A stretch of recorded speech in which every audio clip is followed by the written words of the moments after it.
Hi hello नमस्कार. मी सुवर्णाच home kitchen मध्ये तुमचं अगदी मनापासून परत एकदा स्वागत. मी आज तुम्हाला खूप छान अशी रेसिपी दाखवणार आहे. आज मी तुम्हाला दाखवणार आहे उपवासाचं पिठलं आणि भाकरी. त्यासाठी मी घेतली इथे कढईत तूप टाकून घेतलंय 1 ते 1.5 चमचा. तुम्ही इथे शेंगदाणा तेलही वापरू शकता. पिठल्यासाठी मी इथे घेतलंय 2 चमचे शेंगदाण्याचं कूट आणि 2 चमचे राजगिऱ्याचं पीठ. राजगिऱ्याचं पीठ आणि दाण्याच्या कुटामध्ये असं पाणी घालून कालवून घ्यायचं आहे, म्हणजे गाठी होत नाही. खूप सोपं करायला आणि खूप छान लागतं हे पिठलं.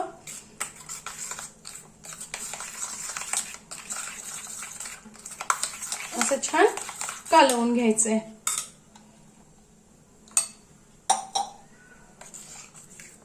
अगदी तुम्ही यात शिंगाड्याचं पीठही घालू शकता आणि बगरीचं पीठ असेल तुमच्याकडे तर आवडत असेल तर बगरीचं पीठही चालेल. उपासाचं तुम्हाला जे पीठ चालत असेल ते तुम्ही इथं घातलं तरीही चालेल, किंवा मग नुसतं शेंगदाण्याचं पाहिजे असेल तर नुसतं दाण्याच्या कुटाचंही पिठलं तुम्ही करू शकता. असं छान कालवून घ्यायचंय. यात टाकते मी आता चमचाभर जिरे. जिरे तुम्ही खात असाल तर टाका, नसेल खात तर स्किप केले तरी चालतील. 2 हिरव्या मिरच्या घेतल्या आहेत.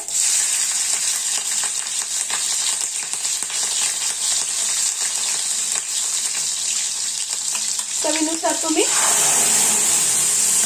घेऊ शकता.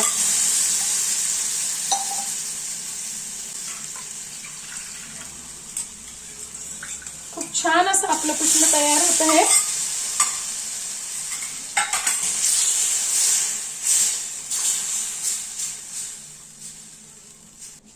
टाकायचंय चवीनुसार मीठ,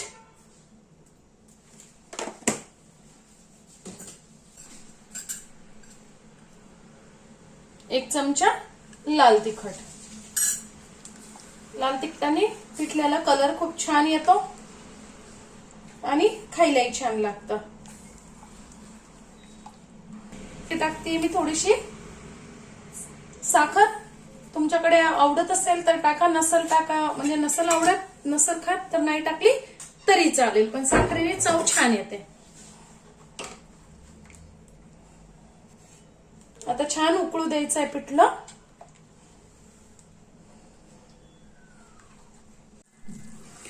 आपलं पिठलं किती छान तयार झालेलं आहे.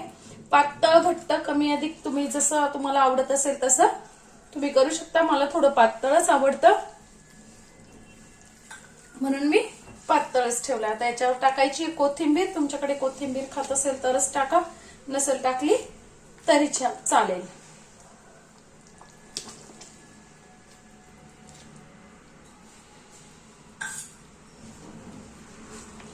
आपलं पिठलं छान तयार झालंय. आता इथे भाकरीसाठी मी इथे घेतलंय भगर आणि 1 वाटी भगर आणि 2 चमचे साबुदाणा.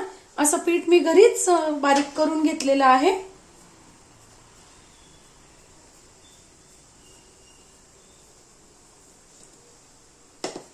त्यात टाकायचंय थोडंसं चवीनुसार मीठ. आणि याच्यासाठी मी मैत्रिणींना गरम पाणी करून घेतलेलं आहे. पाण्यातच ते आपल्याला भिजवायचंय, म्हणजे भाकरी किती वेळही मऊ राहते.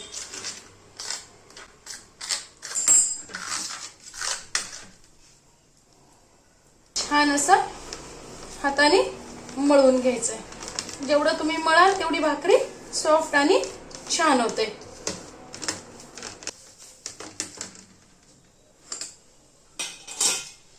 पाणी लागतच घालायचं आहे, खूप एकदम पाणी नाही घालायचंय.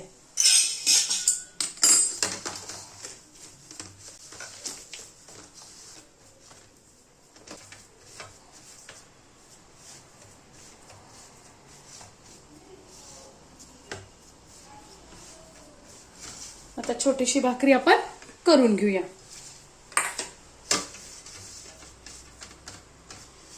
खूप कडकही भिजवायचं नाहीये आणि खूप सैलही भिजवायचं नाहीये.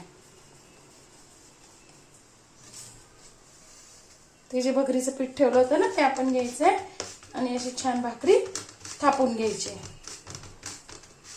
मी तवा ठेवलेला आहे तापायला.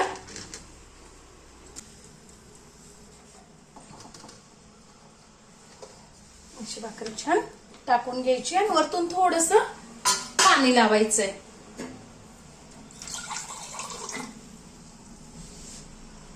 म्हणजे आपली भाकरी छान होते.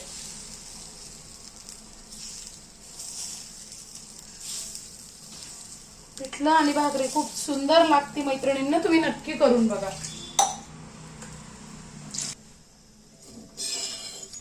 अजिबातही चिटकत नाही तव्याला. खूप छान अशी भाकरी तयार होते.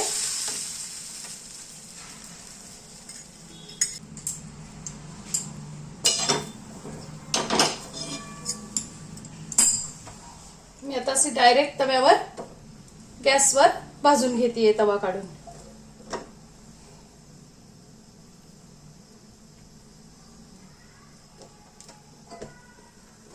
बघा आपली भाकरी किती छान फुगली आहे. आणि गरम पाण्यात भिजवल्यामुळे काय होतं, भाकरी मऊ राहते दिवसभर.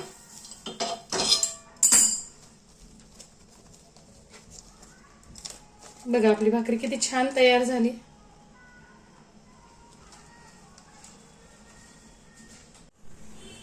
आपली दुसरी भाकरी पण छान तयार झाली आहे. मस्तच. आता मी परत तवा साईडला ठेवून दुसऱ्या बाजूने भाजून घेते.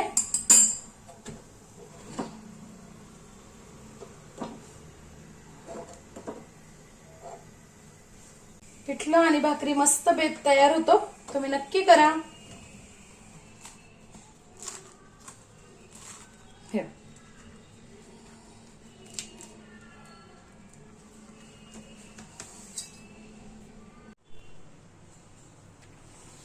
बघा मैत्रिणींनो, आपलं पिठलं आणि भाकरी मस्त अशी रेसिपी तयार आहे. नक्की करून बघा. खायला खूप छान लागते, पोटभरीची होते आणि उपासाला तेच तेच खाऊन अजिबात कंटाळा येत नाही. माझी आजची व्हिडिओ तुम्हाला कशी वाटली, रेसिपी कशी वाटतेय ते कमेंट्समध्ये नक्की सांगा. माझ्या चॅनलला सबस्क्राईब, लाईक आणि शेअर करा. धन्यवाद.